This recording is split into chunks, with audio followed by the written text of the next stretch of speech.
100세 시대에 있어서 중년의 연애 여전히 활활 아주 뜨겁게 탈 수 있습니다. 하지만 지나가는 아무 개훌의 잡년놈들하고 엮이다 보면 우리들의 인생 정말 고달파지죠. 그래서 이번 영상에서는 중년의 연애에 있어서 가능하면 조심스럽게 접근해야 될 몇 가지 사람 유형에 대해서 한번 이야기해 보겠습니다. 중요한 건 과연 나는 어떠한 유형의 사람인지 혹은 나는 중년에 이르러서 다른 사람을 만날 준비가 되어 있는지 그것도 한번 확인해 볼 수 있는 시간을 갖는 것도 아주 중요하죠. 남녀 관계의 핵심은 좋은 사람을 선택하는 데 있는 것이 아니라 내가 먼저 좋은 사람이 되어야 한다는 것을 반드시 기억할 필요가 있죠.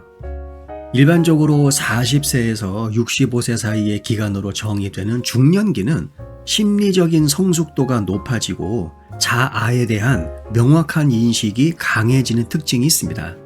그리고 발달 심리학에 따르면 우리는 중년에 이르게 되면 뜨겁고 활활 타오르는 아주 강력한 낭만적인 사랑보다 안정 그리고 의미 있는 연결을 추구한다고 하죠. 그래서 비록 중년의 나이에 이르렀지만 여전히 높은 수준의 불확실성, 충동성 또는 자기인식이 부족한 말과 행동을 보이게 되는 경우에는 우리는 그 사람에게서 이상적인 중년의 모습을 찾아보기가 힘들죠.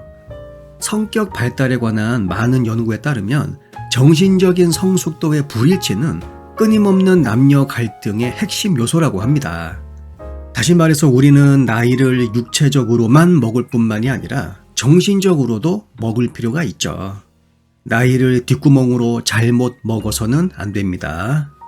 또한 사회학적 관점에서 중년기는 커리어가 확립되고 재정적 안정이 이루어지는 시기인 경우가 많습니다. 중요한 건 커리어와 그리고 잡은 다르죠. 커리어는 내가 원하는 이상향을 달성하기 위한 하나하나의 발걸음, 그것이 커리어가 되는 것이지만 잡은 엄연한 생존 수단입니다. 따라서 지금 내가 커리어를 가지고 있는지 혹은 잡을 가지고 있는지 이것에 대한 명확한 인식이 선행되어야 합니다. 그리고 재정적인 안정이라고 해서 무조건 돈을 많이 벌어야 된다. 그 말은 절대로 아니죠. 나의 현실 그리고 수입, 이 사이에서 내가 과연 최적화된 현실과의 타협을 이루고 있는가? 그것이 가장 중요합니다. 왜냐하면 남자와 여자가 비슷한 수준의 안정성이 부족한 경우 특히 중년의 라이프 스타일에 잘 맞지 않을 가능성이 높아지죠. 사회 계층화에 대한 많은 연구에 따르면 특히 사회 경제적 지위의 심각한 남녀 격차는 본격적으로 갑을 관계를 형성하는 것으로 나타났습니다. 결국 중년 연애의 핵심은 명확한 자기인식 그리고 냉철한 현실을 바라보는 눈, 여기에서 출발한다고 말할 수가 있죠. 그리고 생물학적으로 중년기는 본격적으로 건강에 대한 관심이 더욱 중요해지는 시기입니다. 심장병이나 당뇨병과 같은 만성적인 건강 질환은 특히 중년에서 본격적으로 우상향 그래프를 그리죠. 따라서 상당히 건강에 해로운 생활 방식을 가지고 있거나 혹은 건강 자체에 굉장히 소홀히 하게 되는 경우에는 조만간 큰 위험 그리고 어려움을 맞이하게 될 가능성이 높습니다. 이거는 꼭 알고 계세요. 의학 연구에 따르면 건강 상태 그리고 생활 방식이 비슷한 파트너를 사귀게 되면 두 사람 모두에게서 이전보다 훨씬 더 나은 건강 결과를 가져올 가능성이 매우 높아지는 것으로 나타났죠. 결국 중년기에는 신체적으로 건강한 두 남녀 파트너가 만나게 되면 건강상 매우 큰 시너지 효과를 가져올 수 있다는 말입니다. 그리고 중년에 속한 남자와 여자들은 사람마다 조금 차이는 있겠지만 나름대로 중요한 지나간 남녀 로맨스를 가지고 있는 경우가 많습니다. 지나간 관계에서 발생한 정서적인 부담 혹은 크고 작은 이슈들을 제대로 해결하지 못한 상태에서 새로운 로맨스를 추구하는 것은 자칫 새로운 인연에게 해를 끼칠 수가 있죠. 애착 이론에 대한 많은 심리학 연구를 보게 되면 해결되지 않은 지난 관계에서의 정서적인 문제는 새로운 관계에서 건강하고 그리고 안정적인 애착을 형성하는 데 상당한 방해자 역할을 할 수 있다는 것을 우리가 확인할 수 있습니다. 물론 사실 과거의 관계를 완벽하게 지우는 것은 불가능하죠.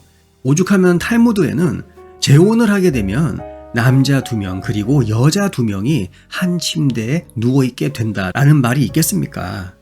하지만 중요한 건 새로운 관계를 통해서 지난 과거를 청산해야 되겠다. 이러한 접근 방식은 굉장히 위험합니다. 그리고 사람들은 나이가 들수록 자신의 사고방식이 점점 더 굳어지는 경향을 보이죠. 생각이 매우 완고하고 그리고 새로운 상황에 적응하기를 꺼리는 사람들은 중년에 새로운 인연을 만나는 것이 상당히 어려울 수 있습니다. 만나긴 한다 하더라도 얼마 못 가서 쫑날 가능성이 매우 높죠. 인지심리학 연구에 따르면 새로운 경험에 대한 유연성 그리고 개방성은 중년의 남녀관계 만족도의 핵심 요소인 것으로 밝혀졌죠. 따라서 이러한 자질, 그러니까 사고방식의 유연성 그리고 새로운 환경에 대한 적응, 이것이 부족한 사람들은 중년에 새로운 사람을 만나서 의미 있는 관계를 형성하는데 상당한 어려움을 경험할 가능성이 매우 높습니다. 또한 중년의 남자와 여자는 명확하게 정의된 삶의 목표 그리고 열망을 가지고 있습니다. 그래서 인생 목표가 크게 다르거나 혹은 심지어 반대되는 경우에는 어쩔 수 없이 많은 갈등 그리고 불만이 초래될 수밖에 없죠.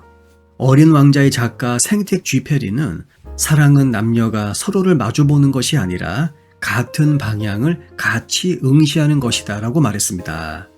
인생 과정 사회학 분야의 많은 연구를 보게 되면 장기적인 남녀관계 만족도를 높은 수준에서 유지하는 데 있어서 삶의 목표를 일치시키는 것이 매우 중요하다라고 계속해서 강조하고 있죠. 또한 지나치게 의존적이고 자율성이 부족한 독립심이 부족한 파트너는 중년기에 특히 여러 가지 문제를 낳을 수가 있습니다.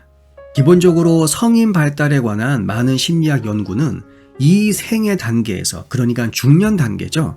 이때 독립성 그리고 자율성이 상당히 중요하다고 말하고 있습니다. 왜냐하면 의존적인 파트너와의 관계는 근본적으로 건강하지 못한 남녀관계 역동성을 낳게 되고 무엇보다도 나의 성장을 방해할 가능성이 높기 때문이라고 하네요. 마지막으로 상대방과 핵심 가치를 공유하지 않거나 상대방의 신념 그리고 선택을 존중하지 않는 사람들은 연애를 그냥 안 하는 게 낫습니다. 많은 사회심리학 연구를 보게 되면 남녀 상호 존중 그리고 둘 사이에 공유된 가치는 건강하고 안정적인 남녀 관계의 핵심 요소입니다. 만약 이것이 없으면 그 관계는 절대적으로 실패하게 되죠. 안 봐도 비디오, 안 들어도 오디오입니다. 중년의 연애, 분명히 20대와 30대의 연애와는 상당히 다른 결을 가지고 있습니다. 같이 놀고 그리고 재미있는 이벤트를 경험하는 것보다 이제는 그 사람을 통해서 과연 내가 어떤 의미 있는 삶을 살 수 있는가, 그것에 관한 답을 찾아가는 과정이 바로 중년에서의 연애라고 볼 수가 있는 것이죠. 결국 중년 연애에서 성공하기 위해서는 일단 기본적으로 좋은 인간이 되어야 합니다. 영상 내용이 도움이 되셨다면 구독과 좋아요 부탁드릴게요. 다음 영상에서 뵙겠습니다.